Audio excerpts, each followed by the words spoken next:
estás haciendo en nosotros y seamos luz donde quiera que estemos. Te doy las gracias en el nombre de aquel que lo dio todo por nosotros y dio su vida para que nosotros tuviéramos vida. En el nombre de Yeshua, nuestro Mesías. Amén. El tema que yo tengo para esta noche es arrepentimiento y restauración. El tema de esta noche me vino a la mente porque en los devocionales que yo tengo en la mañana estaba leyendo algo que tenía que ver con arrepentimiento. Y porque Samuel, mi esposo, él está buscando maneras de cómo encontrar a Dios. Entonces se hinca y recita el Salmo 23 y dice el Padre Nuestro todas las noches. Y cuando, si vemos el Salmo 23, dice, de los versículos 1 al 3, Yahvé es mi pastor y nada me faltará. En lugares de delicados pastos me hará descansar.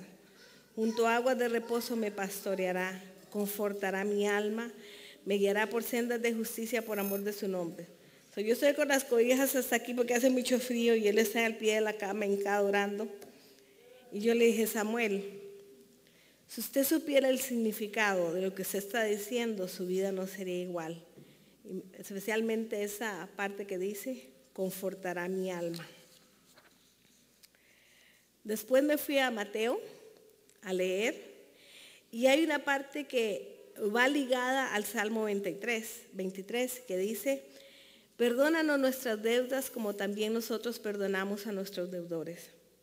El arrepentimiento y el perdón van mano a mano. Uno no se puede obtener sin el otro. Entonces, ¿qué se entiende por arrepentimiento? En el hebreo, el pastor nos lo ha explicado muchas veces, teshuvah significa retornar o regresar. En el griego es lo que se nos enseñó antes de estudiar las raíces hebreas, y en el griego quiere decir cambiar de mente, cambiar de parecer, cambiar de tristeza.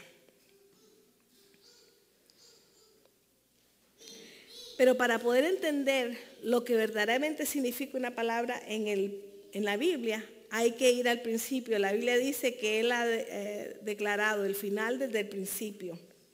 Entonces, me fui a las Escrituras a buscar cuál fue la primera vez que se usó la palabra arrepentimiento. Entonces vamos a ir al libro de Génesis. En Génesis 3, del 17 al 19 dice, y el hombre dijo, por cuanto obedeciste a la voz de tu mujer y comiste del árbol de que te mandé, diciendo, no comerás de él, maldita será la tierra por tu causa, con dolor comerás de ella todos los días de tu vida, espinos y cardos te producirá, y comerás plantas del campo, con el sudor de tu rostro comerás el pan, hasta que te teshuvah a la tierra, porque de ella fuiste tomado, pues polvo eres y al polvo teshuvah. La palabra arrepentimiento aparece la primera vez en el libro de Génesis, y el pastor nos ha hablado bastante sobre el libro de Génesis.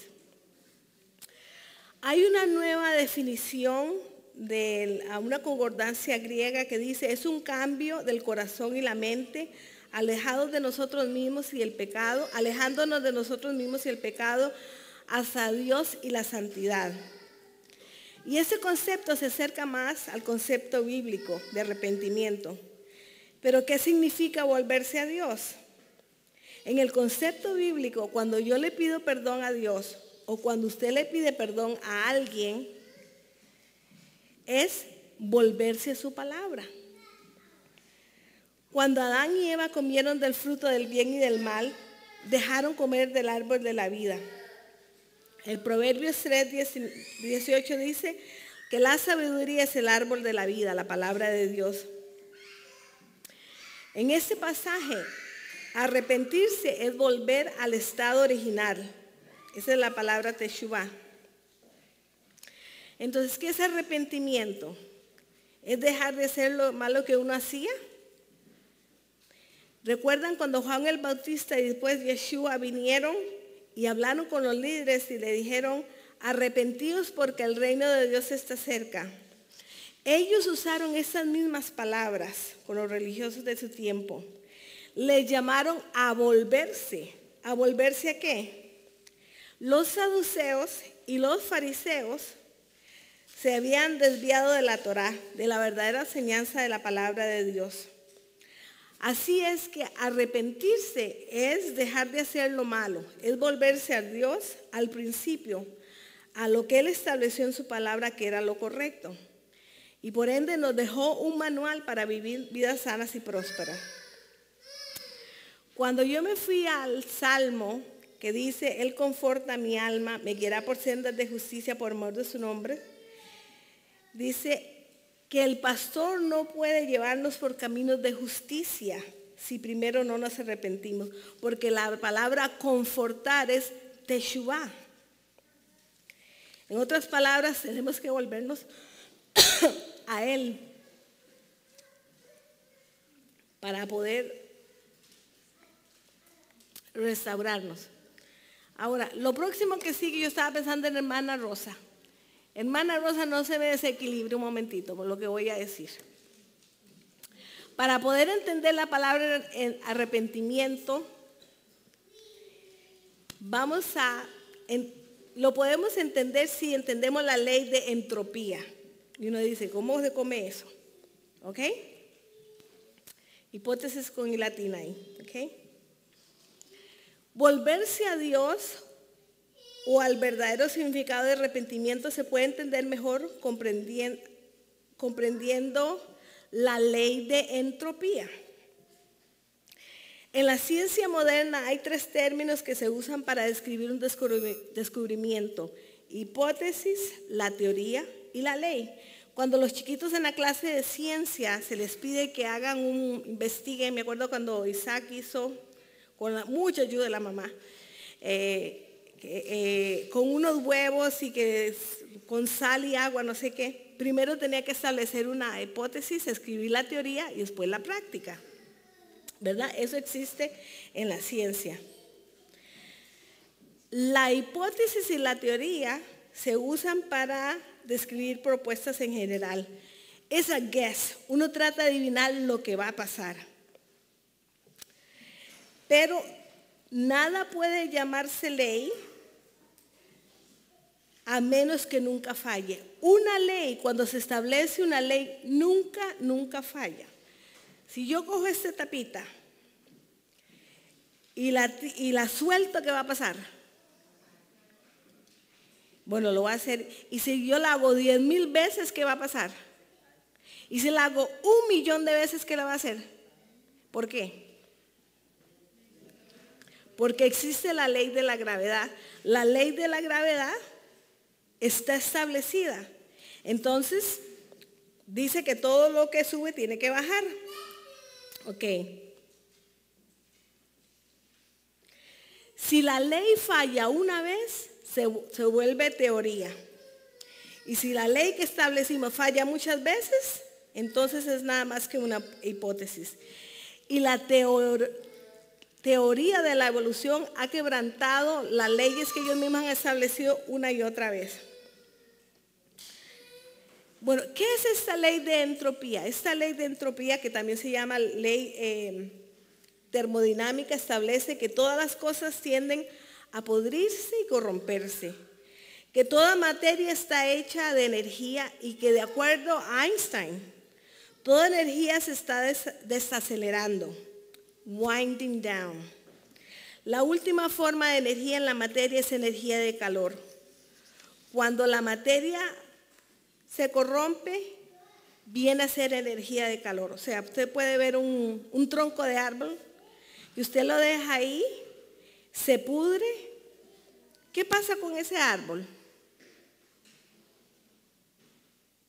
¿Ustedes sabían? Bueno, podemos decir lo que pasa con un árbol. Digamos que Giovanni compró un Lamborghini, porque le dio una ofrenda muy buena. Y él lo quiere cuidar, y él nunca lo usa ni lo maneja, y él lo tiene ahí. No lo toca, no le hace absolutamente nada más que para show. ¿Qué va a pasar en 100 años con ese carro, Giovanni? ¿En 1000 años? ¿En 2000 años? ¿Sabe lo que dice esta ley? Que esta materia se vuelve otra forma de energía y se esparce en el universo. Así que si usted se quiso deshacer de un carrito bien viejo por ahí andando vueltas en el universo, nada se desaparece. Pero esta ley dice que todo lo material, lo que es materia, empieza a descomponerse y a morir. Es igual, todo lo que el hombre no cuida se va a destruir. Cuando el hombre pecó en el huerto del Edén, él acarrió la muerte. Y es interesante que un hermano decía que cuando Dios formó a Adán, lo formó en el principio y lo formó del polvo de la tierra. Y cuando él le dice, porque del polvo eres y el polvo volverás, lo sacó del Edén, porque en el Edén se vivía para siempre, era vida eterna. Y él en un estado caído iba a vivir eternamente en un estado caído. Él lo sacó y volvió a la tierra, fuera del Edén, donde él lo sacó. ¿Ok? ¿Qué pasa con esta ley? Todo lo material es paralelo a lo espiritual. Nosotros podemos ver en nuestros propios cuerpos cómo nuestra energía se deteriora a veces, aunque no lo queramos admitir. Nosotros no podemos en una carrera competir, porque yo sé que Verónica es una gran deportista y la voy a tener en mi equipo que vamos a un campamento para jugar fútbol, pero yo no puedo competir contra ella porque yo no tengo la misma energía, la misma preparación que tiene ella en ese momento. De igual manera, así como todo lo material se va descomponiendo, la persona que no se acerca a Dios y que peca se va descomponiendo, se va pudriendo. Y Dios sabía que para poderle darle vida a su creación tenía que infiltrarle algo y darle algo. ¿Qué creen que Dios le dio? ¿Qué es lo que Dios le dio a la gente para darle vida? La palabra, la Torá. Sí, por favor, alguien me lee Colosenses 1, 15, 17, cuando traje el teléfono. Colosenses 1, 17, por favor, rapidito, me lo leen.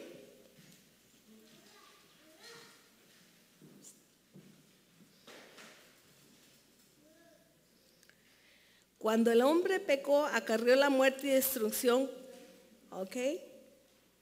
De ahí viene la ley de entropía. Todo lo creado está perdiendo energía y trabajando más despacio. ¿Pero qué dice Colosenses 1, 15 al 17? A ver, si alguien lo tiene.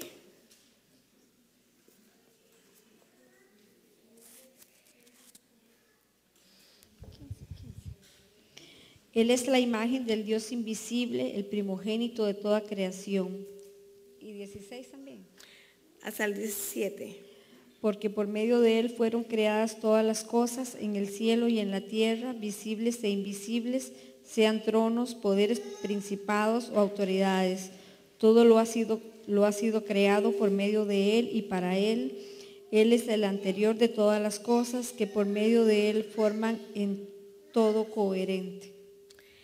La última palabra, hay algunas versiones de ustedes que dicen subsisten, ¿verdad? Hay algunos que lo tienen, se subsisten. La raíz de esa palabra es mandamiento, mitzvot. Estoy pensando en inglés, para que nosotros podamos vivir y recuperar esa energía, tenemos que vivir los mandamientos del Señor. El Señor dijo, Rebeca, en Mateo 17, respondiendo Yeshua le dijo, a la verdad Elías viene primero y restaurará todas las cosas. Pero os digo que Elías ya vino y no lo conocieron, sino que hicieron con él todo lo que quisieron. Así también el Hijo del Hombre padecerá a manos de ellos. Restaurará todas las cosas. Quiere decir que cuando el Mesías venga y Elías, todo volverá a su estado original. ¿Cómo nos sentimos cuando nosotros hemos pecado? De verdad que nos sentimos tristes si hay un verdadero arrepentimiento. Segunda de Corintios 7:10 dice, porque la tristeza que es según Dios genera arrepentimiento para salvación, de que no hay que lamentarse, pero la tristeza del mundo degenera en muerte. Y yo no le entendí este versículo hasta que lo tuve que leer en inglés, que cuando Dios nos deja saber que hemos pecado y trae tristeza a nuestro corazón, y nosotros hacemos una decisión de no volver a andar ese mismo camino, no se arrepienta de haberlo hecho, porque le va a traer vida. La tristeza del mundo dice que degenera en muerte. Así que la respuesta a la decadencia moral y corrupción del hombre es volverse a la palabra del Eterno. Ahora, si nosotros vamos al hebreo, ahora que estuve en España, sufrí, porque aunque hablo español y creo que lo escribo muy bien, muchas de las clases tenían que explicar la conjugación de verbos y un montón de cosas que yo no sé la terminología para eso. Y en el pensamiento hebreo, el verbo es una acción completa o incompleta. El pastor nos lo ha dicho muchas veces. En el español tenemos tiempo pasado, futuro, pluscuamperfecto, modo indicativo, mudo subjuntivo. En el hebreo no es así. O están terminadas o están incompletas. Y usted dice, ¿pero qué tiene importancia eso? Usted dice, pero yo en la Biblia dice que Moisés fue, que es el pasado, y dijo, esa es la traducción que nosotros leemos. ¿Pero qué quiere decir en el original? En realidad la traducción no es el mayor problema. El problema más grande es lo que vemos en el mundo como algo completo o incompleto. ¿Quiénes somos y cómo vivimos? A mí me gusta leer mucho Skip Moen, que es un gran exégeta de la palabra del Señor, y él dice que llegamos a ser completamente conformados a su imagen, basado en las decisiones que tomamos. El pastor ha hablado de eso, llegamos a ser verdaderamente seres humanos, estamos en ese proceso de ser completados, o las decisiones que tomamos. Cuando escogemos obedecer a las instrucciones de Dios, nos parecemos más a Él. La descripción de la imagen de Dios se da en Éxodo 34, 6 y 7, que Él dice que Él es lento en la ira y grande en misericordia. Toda la descripción que se da de Dios ahí son puros verbos, pura acción. Todo tiene que ver acciones, no sustantivos. En realidad Dios es lo que hace. Todos no hemos alcanzado la perfección, pero vamos en camino. Le voy a dar un ejemplo de esto. Con el matrimonio, que el pastor ha hablado mucho. Y seguirá hablando porque hay mucha tela que cortar. En hebreo, estoy llegando a ser casada. Así como estoy llegando a ser humano. Por las decisiones que yo hago. Y el amor tiene poco que ver con esto. Hablaba con una hermana sobre esto. El matrimonio, dakav, que la palabra que se usa ahí, es quedarse juntos, amalgamados, en relación de pacto, a pesar de. Cuando el Señor le dijo en Génesis 2:21, por tanto dejará al hombre a su padre y a su madre, y se unirá a su mujer, y serán una sola carne. Ustedes pueden notar que la palabra amor no se menciona ni una sola vez. Las decisiones que yo haga como esposa o como esposo dejan saber si yo he traído unidad a la relación o si más bien lo he hecho que mi esposo se aleje. Aguas. Estamos en ese proceso del matrimonio. El matrimonio es una metáfora de la relación de Dios con nosotros, con su pueblo. Está en camino a la perfección. Esto nos lleva entonces a entender más el arrepentimiento. Es más que confesar, es más que dolerse, es más que suplicar por perdón. Estos son los primeros principios, son muy necesarios y la mayoría de nosotros nos quedamos en esos principios. Cuando cometemos un error y nos da convicción en nuestro corazón, lloramos y Pero eso es solo el principio, ahí nos quedamos. Es algo más. ¿Qué es arrepentimiento entonces? Es vivir de ese punto en adelante para que los comportamientos que he confesado no sean ya parte de mi vida. Arrepentimiento es una acción incompleta hasta que mi vida muestre un cambio de dirección completa. Nosotros podemos volver a ver atrás en nuestro caminar con el Señor. Y hay cosas que fueron una lucha para mí al principio de mi vida cristiana. Y fue el vestirme. Fue muy difícil para mí. Para mi hermana, me acuerdo que fue en ese tiempo en la iglesia que decían el maquillaje, que no tiene nada que ver, pero en ese tiempo era el maquillaje para ella. Pero yo veo que eso no vino a ser problema para mí más.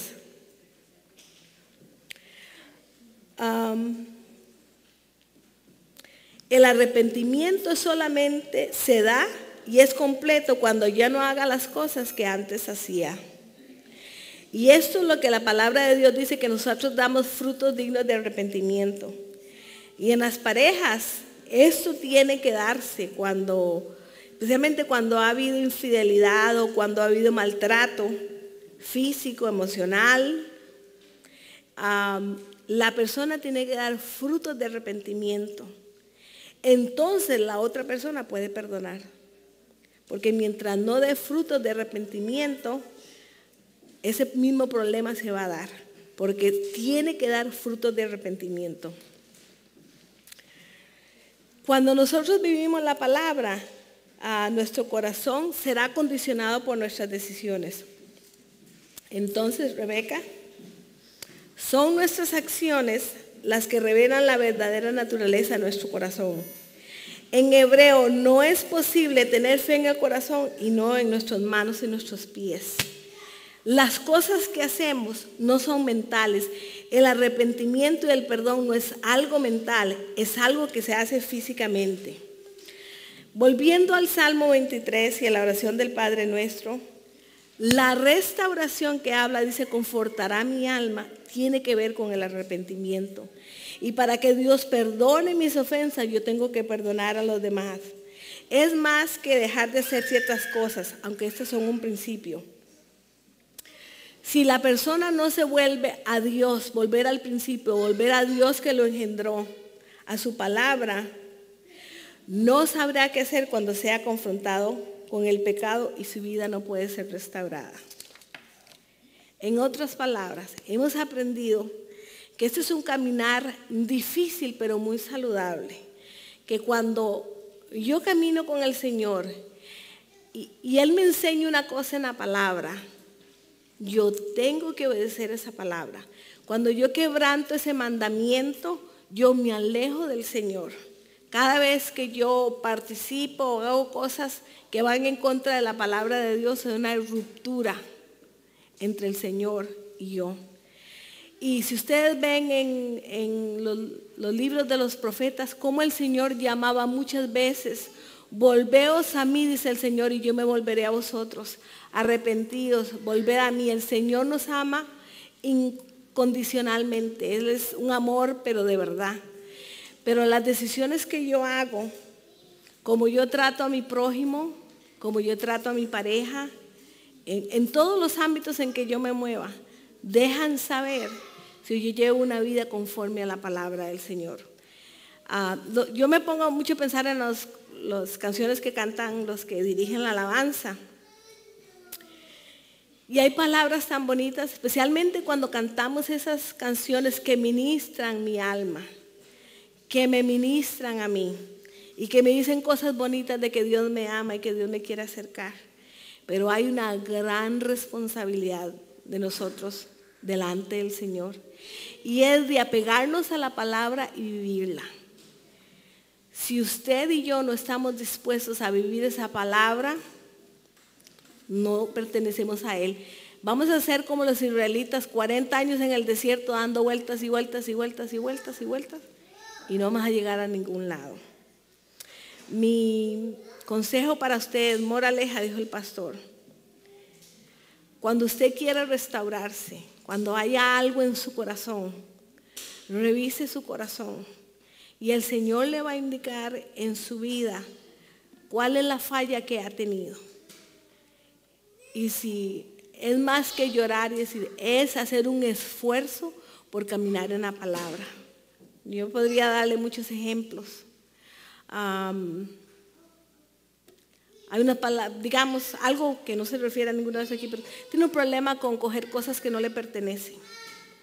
Es más que sentirse mal cuando lo hace, porque lo va a seguir haciendo. Es levantarse y confesar delante del Señor. Tu palabra dice que yo no debo robar, Señor. Yo me paro delante de ti, yo no quiero que a eso haga una barrera entre tú y yo. Señor, yo camino y yo voy a hacer una decisión diferente. Y les aseguro que hay fortalezas en su vida que han venido por mucho tiempo porque usted no ha sabido vivir la palabra del Señor. Tome una decisión de calidad. Haga decisiones que le acerquen más al Señor. Y su vida va a progresar. Ahí hoy las hermanas, dice, la enseñanza del pastor fue muy fuerte hoy, que dice, por eso a veces nuestras oraciones no son oídas. Pero hacer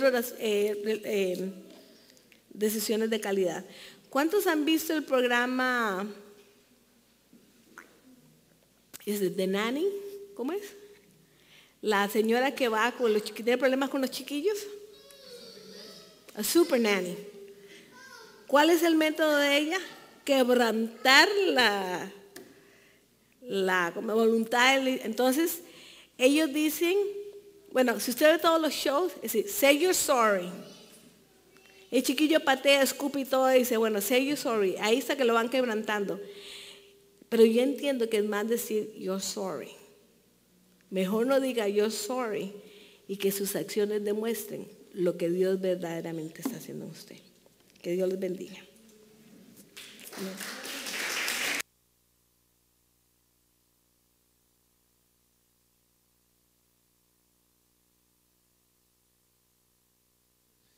Gracias a Sonia. Amén. Así es que